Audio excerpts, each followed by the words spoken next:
Se nonoraw l-impenn tagħna sabiex inżommu l-prezz tal-enerġija b'mod stabbli. Iddikjara dan il-Prim Ministru mexxej Laburista Robert Abela f'intervista fuq One Radio qabel ħalla pajjiżna l Brussell biex il-mexxejja Ewropej jiddiskutu l-kriżi fl-Ukrajna. Il-Prim Ministru hawnhekk qal kif għalkemm din il-kriżi tidher il-bot minn pajjiżna se tkun qed tħalli impatt fuqna wkoll. Bl-aktar mod ċar Dr. Abela għal il-messaġġ ta' Malta se jibqa' konsistenti favur il-paċi u rimarka fuq in-newtralità ta' pajjiżna. Saħaq li l-Gvern se jaħdem biex jilqa' l-effett tat-tensjonijiet bejn ir-Russja u l-Ukrajna. Hija tawwek nimpenja ruħi li se nonoraw l-obbligu li għamilna l-commitment anzi li għamilna li nżommu il-prezz tal-enerġija stabbli. U dan tara mbagħad kemm huwa importanti li tkun iffukat f'dan il-momenti li tkun bil-għaqal u li jkollok pjan iffukat fuq kif tkun trid taħdem biex inżommu dan il-punt tant importanti tal-prezz tal-enerġija li huwa wieħed stabbli biex ma jkollniex żieda fl-inflazzjoni. Dwar is-sanzjonijiet imbagħad dawn se jiġu implementati fl-intir tagħhom mill-Gvern tagħna. Dr. Abela qal ukoll li l-Gvern jinsab infurmat li l-Maltin kollha li kienu fl-Ukrajna laħqu telqu mill-pajjiż.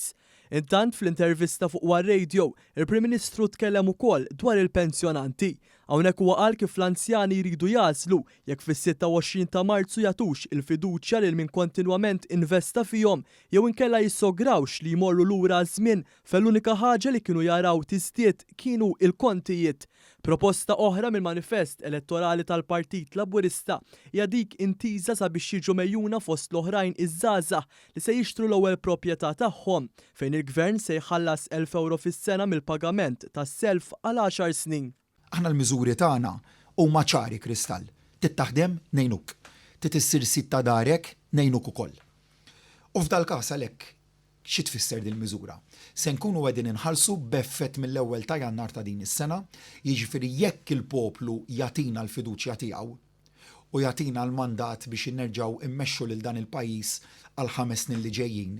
Dil-miżura se tidħol bis-seħħ blura mill-ewwel ta' Jannar ta' din is-sena. Dr. Abela tenna li Gvern Laburista ġdid se jinvesti wkoll 700 miljun euro f'7 snin sabiex il-familji Maltin wawċin ikollhom aktar spazji miftuħa fejn ikunu jistgħu jistrieħu u jgawdu l-ambjent. Dwar it-tnaqqis fit-taxxi l-Prim Ministru qal li għax dan il-partit verament irid jippremja l-bżulija se jħalli 9 miljun euro fis-sena fil-bwiet tan-nies.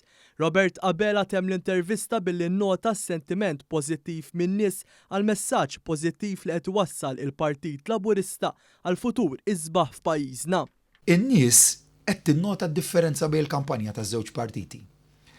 B'mod partikolari mbagħad kif ġew preżentati l-proposti b'di xi ħaġa li n-nies tant ikkummentaw dwarha dalgħodu.